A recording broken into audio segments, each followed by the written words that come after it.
When the RE engine emerged 9 years ago in Resident Evil 7, it served as a basis for the company's technical future. Capcom reached for the moon and the results were spectacular. A custom in-house successor to the venerable MT framework that could power not just Resident Evil, but all of Capcom's games into the future. And now the engine returns to its RE roots with Resident Evil Requiem. And this time, the developers truly show us what the engine is capable of. You see, Requiem arrives exclusively on current-gen platforms, and the visuals are among the best we've seen this generation. From hyper-detailed character models that put the series' CGI movies to shame, the top-tier animation work, and the gorgeous environments, it's a stunning achievement. So in today's video, we'll be covering the game's beautiful visuals in depth while examining the game across various platforms. The Switch 2, however, will receive its own special video. If you want to see what Capcom's been cooking with the RE engine, you're in the right place. So join me as we dive deep into the world of Resident Evil Requiem.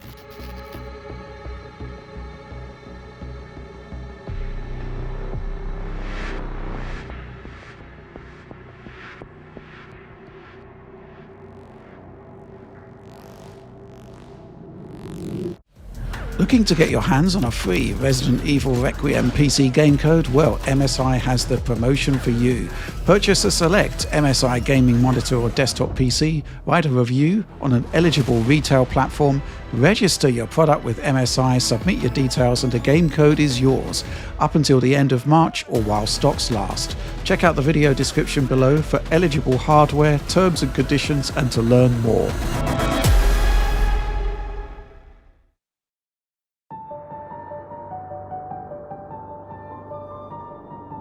The game begins here on these rain-soaked city streets. Rushing water with realistic reflections tantalize the senses, while the traffic, elevated train, and well-worn store facades help ground it in reality. It's just a simple stroll down a busy street, something to set up the game's story, but the results are tremendous. More so than any other RE engine title to date, these first few minutes showcase a level of fidelity that appropriately sets expectations for the first truly current generation Resident Evil title, but it's just a taste of what's to come. Over the course of the game, Requiem will take you to a variety of beautiful and haunting locations. I won't spoil them all in this video, of course, but know that there are some remarkable places to explore within, including one that is far more open than anything we typically see in Resident Evil. Now, these environments make up just one portion of the stellar presentation which defines Resident Evil Requiem. There are several key areas, all of which I believe deserve attention. Obviously, the environments themselves, but we also have character models which are among the best in any shipping game to date. We also have a tremendous use of real-time ray tracing for lighting and reflections, along with stunning image quality on PS5 Pro, among the best we've seen on that system. If we push forward through the game then, all four of these elements, and more in fact, begin to surface. That initial street scene makes a very strong impression, but let's continue down this dark alley where decrepit buildings await our arrival. Here, ray-traced reflections and lighting are used to create this bright yet overcast scene that simulates the eyes peering from the shadows on a cloudy day. The building's surfaces exhibit a realistic sheen as a result of the rain, which leverages ray tracing to great effect. That said, it also reveals a flaw. The reflections are of relatively low resolution, and there is visible breakup and noise in highly reflective scenes such as this, something that becomes less of a problem in most other areas, but is very noticeable here. Now, once we get inside, the mood changes dramatically. And as we proceed, one of the things that really caught my eye is the reliance on subtle motions within the environment. The gentle swaying of the curtain, the rattling of the rusty light fixtures, and the 3D sound that fills the scene.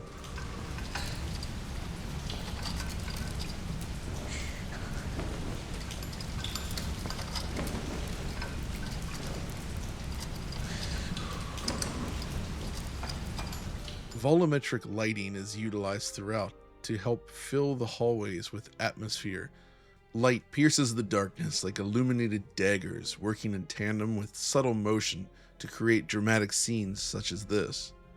We see a lot of general atmospheric effects in this vein, visual techniques used to fill the space around the player and create a convincingly thick mood. This is also applied to dynamic lights such as flashlight beams. During the escape sequence, for instance, Grace's mother is seen carrying a flashlight with a volumetric cone, which itself looks excellent in motion.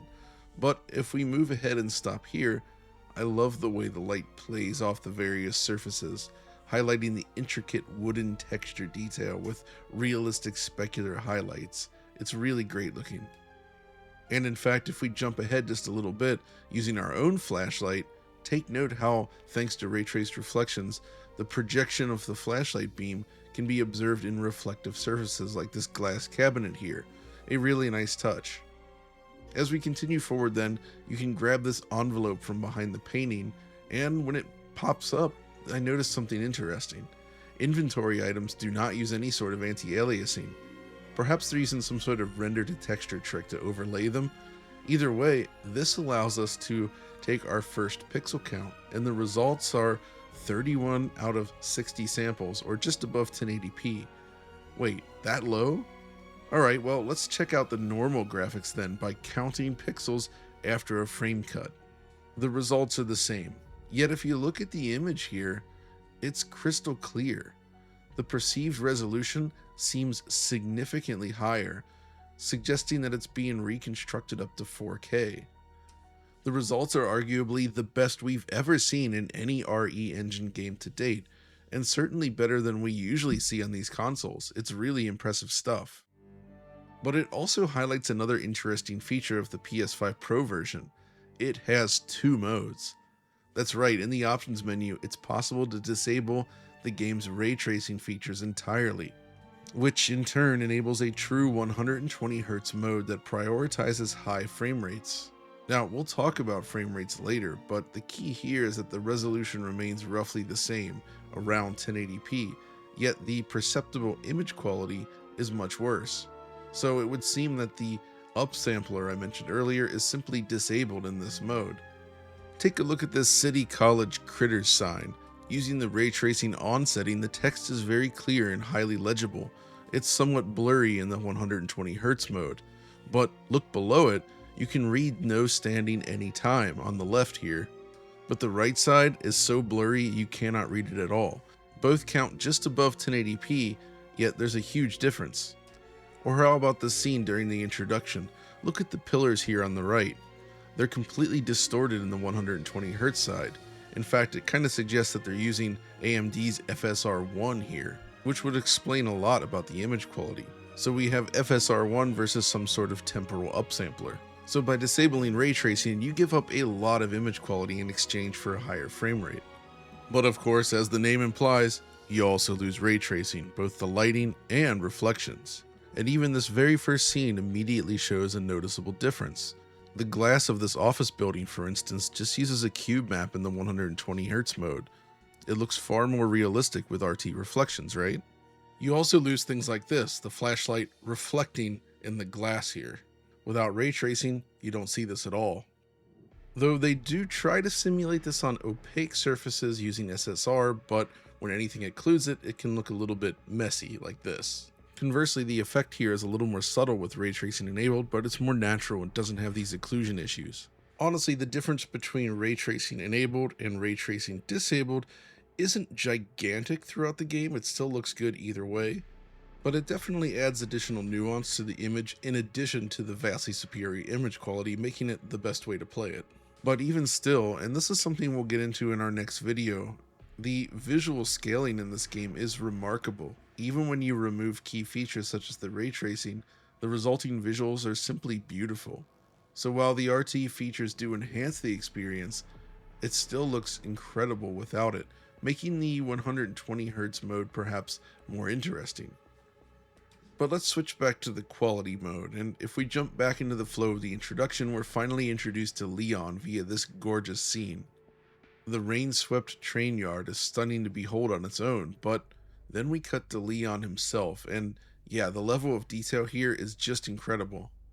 Anyone playing this game can look at the character models and say, yeah, that looks really detailed. But there's a lot of cool stuff happening here as well.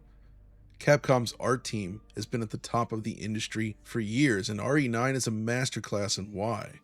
Every stitch of clothing, every secondary animation, subtle shift in the skin shading or eye refraction, it's all built with an obsessive level of craftsmanship.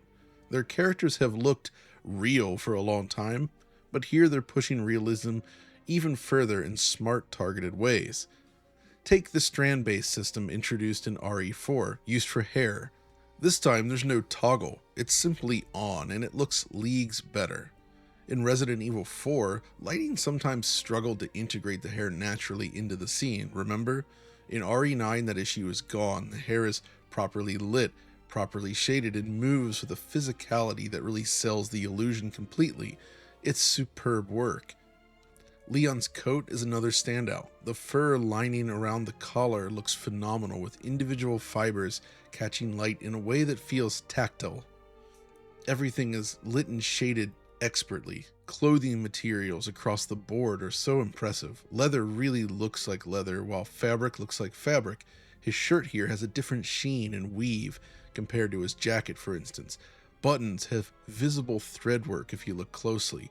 Buckles and hooks are rounded, worn, and metallic, not just textured, but believable. Even his shoes and pants and everything, absurdly detailed. Honestly, when you look back at the most recent movie, Resident Evil Death Island, I honestly think the in-game model kinda looks better. Yeah, technically the CGI still has more geometry in it, but it's amazing we've reached the point where a real-time rendered model can actually compete with a pre-rendered film. Of course, Grace, the other main character, receives the same level of attention. Her hair rendering is immaculate, and the subsurface scattering on her skin, like this close-up of the keyboard, is used to great effect. During the escape sequence, something that was in the demo if you recall, look into her eyes, the individual lashes, the tear film along the lower lid. It's borderline ridiculous how much detail is packed in if you take a chance to look closely. It's no surprise Capcom has included a model viewer in this game. There's so much detail that it's almost hard to appreciate while playing.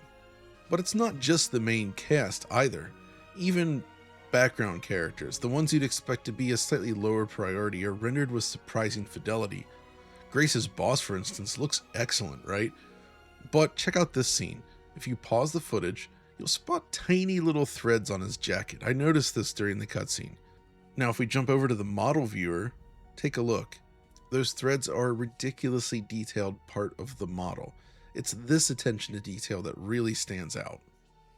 Honestly, I'd argue that what we're looking at here are possibly the best character models I've ever seen in a shipping video game. They're that good. Naturally, cutscenes benefit from full performance capture as well. The extras menu shows the process. Facial rigs for micro expressions, full body capture for movement. It all feeds into the final result and it looks excellent. Of course, the in-game animations are great too, and you can experience them both in first or third person. By default, the game has Grace playing out in first person with Leon playing out in third person due to his more action-heavy scenes. But you can mix and match or just do both in first or third person. So the characters then, very detailed, but it doesn't stop with them. Objects and props receive the same treatment. The Porsche collaboration, for instance, I have to mention this. Naturally, the team spent a lot of time modeling out this car. The headlights, the wheels, the polished surfaces, even the dashboard here. It's all rendered with a precision that you wouldn't necessarily expect from a studio that doesn't specialize in vehicles. Although it must be said, the vehicles in this game are probably the best Capcom's done in a game like this. The Hamilton partnership, then, can also be observed here with the watch that Leon's wearing. It's gorgeous. The shadows, the tiny little mechanical components, the metal crown, the texture of the band, it all looks beautiful. Some people balk at these sort of tie-ins with real products, but I think it actually adds a little bit of weight to the world and sort of grounds everything. But of course there's more. Overall environmental detail is super impressive here. Take this storefront. The neon sign draws your eye, right? But look closely and you'll see fully modeled bottles and objects inside each window, with proper rounding and material definition. The glass fogs up in places as rain streaks across it, a subtle but effective touch. Spin around then, we get another view of the street, this time at night of course, complete with realistically modeled cars. This Crown Victoria style vehicle really caught my eye, it's very well done. One weird thing about this scene though, most of the scenes in this game leverage ray trace reflections here on the PS5 Pro, right? But for whatever reason, this one scene out on the street still uses a lot of SSR for the water reflections. Probably a performance optimization, but interesting nonetheless, because ray trace lighting is still enabled.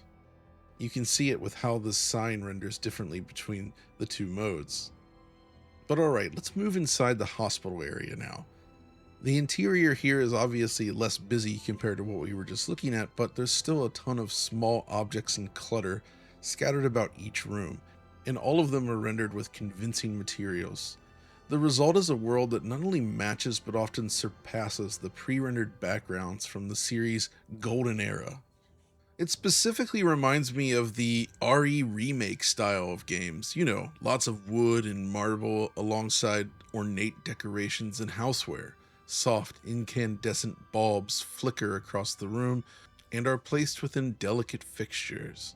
All these different materials come together to offer a level of tangibility that helps them feel more realistic and impressive to the eye, and it's all here, running in real time before you.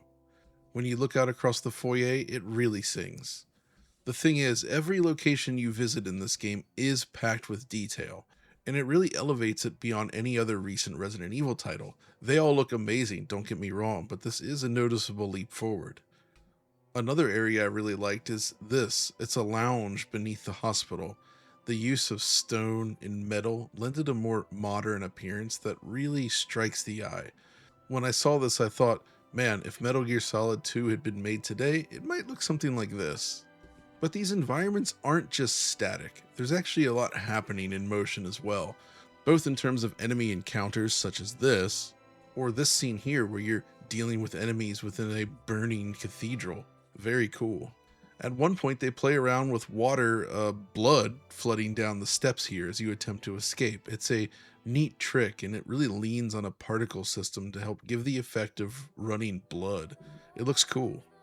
All told, with Resident Evil Requiem, I believe Capcom has reached new heights in terms of visual quality. Not only does it take the crown for the series at large, it's also the best looking RE engine game that Capcom has ever shipped. It sets a new standard for the engine, and it showcases the power of using an in-house engine like this versus just settling for something like Unreal Engine. I deeply respect the fact that Capcom's able to ship titles at a regular schedule with this level of visuals, all while using their own in-house technology. It's a rare thing these days. But everything we've seen thus far in this video has been captured on PlayStation 5 Pro, and there's a reason for that. You see, this is one of the first games where the PS5 Pro release stands head and shoulders above every other console version. But it also serves to highlight how scalable the visuals are, as you'll see. So, let's get some stats down, shall we? As noted earlier, the PS5 Pro version runs at a resolution slightly above 1080p, 31 out of 60 pixels, right? But image quality with ray tracing enabled is extremely different and vastly superior to the 120Hz mode, thanks to temporal upsampling. But that 120Hz mode is key, because it would seem that what you get in that mode equals the base PlayStation 5 version. That's right, the PS5 experience is a match for the Pro's 120Hz experience. You get the same slightly above 1080p resolution with spatial upscaling, and there's a lack of ray-traced reflections and global illumination. As a little example, take a look at the guy holding the umbrella right here in this scene. Beneath him, with the ray tracing enabled, you actually get sort of more ambient shading, the shadow from the umbrella above. On PS5, you don't see that, and he just sort of glows unnaturally in the scene. Stuff like this is all across the game. Yes, these RT features are indeed exclusive to PS5 Pro, and obviously PC, but that's another video. But what surprised me is that while those effects do make a difference, the results here are better than I expected. You do lose out on some of the visual sheen, but still, this is a gorgeous game without ray tracing, and the pre-calculated lighting is absolutely excellent. All other details are a match though. Hair strands, subsurface scattering, all of it's here. Really, the main issue here stems from image quality, which as noted earlier seems to rely on that basic spatial upscaling like FSR1, so it's noticeably less sharp than PS5 Pro's RT mode. Still, despite that, as noted, it's a gorgeous game, even without these features, which shows just how nicely it scales across various pieces of hardware, something that'll be very interesting when we get to Switch 2 in the next video. Now, in terms of performance, the results here are very simple. PS5 and PS5 Pro in ray tracing mode both run at and mostly maintain a stable 60 frames per second. It's not 100% locked, but it's close enough to call it that. It's very smooth indeed. This street scene here right at the beginning of the game is actually one of the most demanding scenes I've found throughout my entire playthrough. And yeah, you get some dips just below 60 FPS here with ray tracing engaged. But aside from this and maybe one or two other small spaces, it really is stable. In addition, the game natively supports VRR and will trigger it when enabled on a supported television, which is great for smoothing out any of those minor dips that can occur.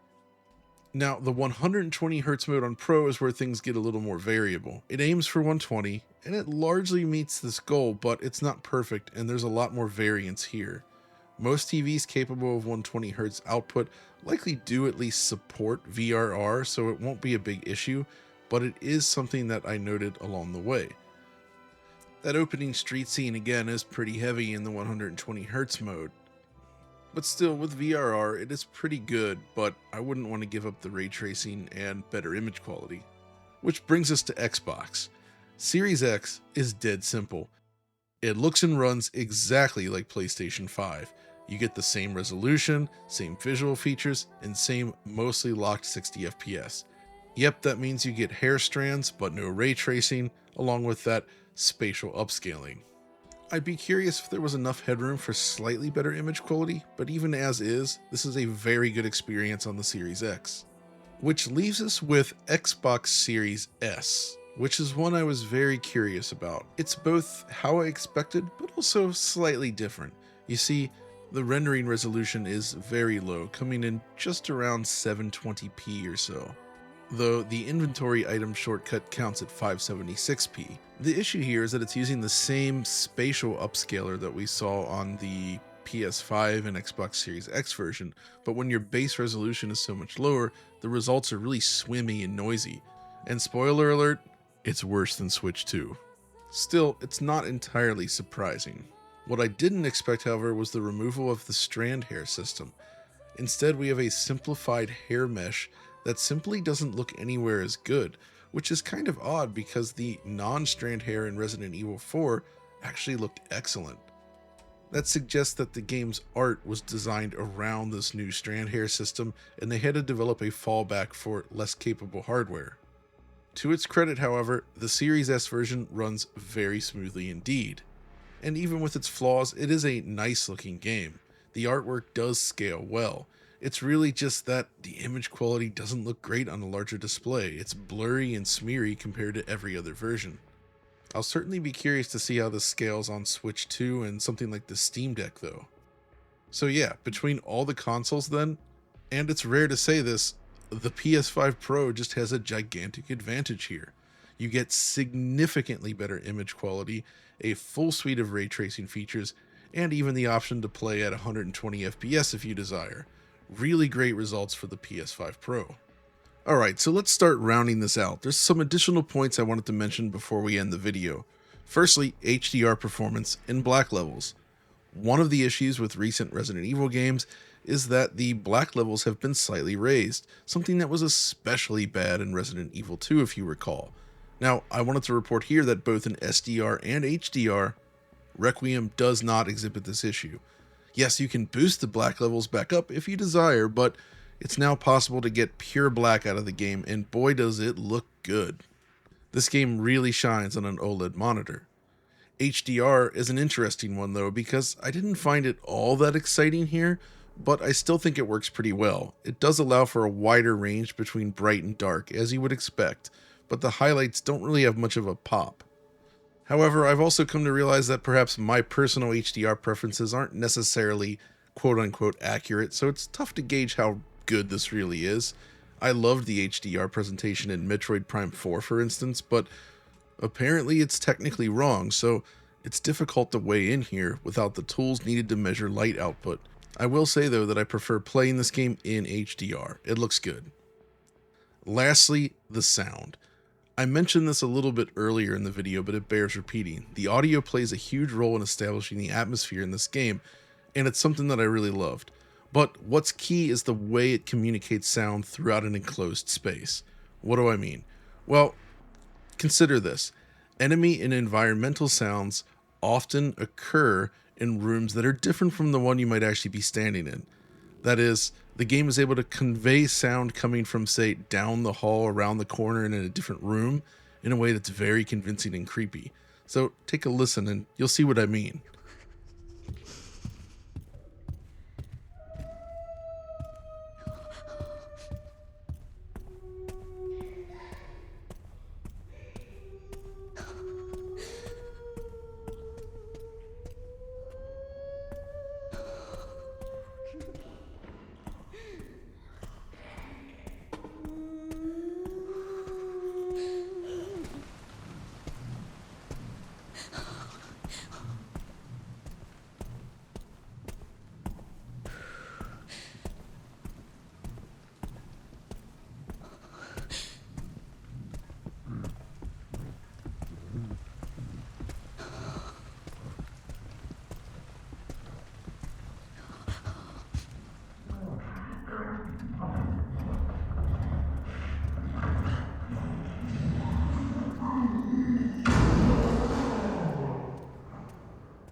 That sounds pretty great, right?